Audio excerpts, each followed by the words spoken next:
শান্তি দিয়ে ফেলে। প্রকৃতির পাতায় হাত যেন নতুন করে লেখা হচ্ছে নতুন জীবনের গল্প। এই বৃষ্টির শব্দে লুকিয়ে আছে যেন এক অদ্ভুত শান্তি, যা হাজার ব্যস্ততার মাঝেও মনকে একটু শান্তি এনে দেয়। জীবনে যত ঝড়ও আসুক না কেন, মনে রেখো প্রতিটি ঝড়ের পরেই প্রকৃতি আরও সবুজ হয়ে ওঠে।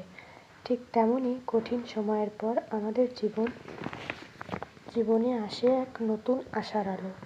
তাই আজ একটু থেমে বৃষ্টিকে অনুভব করো, প্রকৃতিকে ভালোবাসো আর নিজের মনকে একটু সময় দাও। কারণ সুখ অনেক সময় বড় কিছুতে নয়, এমন ছোট ছোট মুহূর্তেই লুকিয়ে থাকে।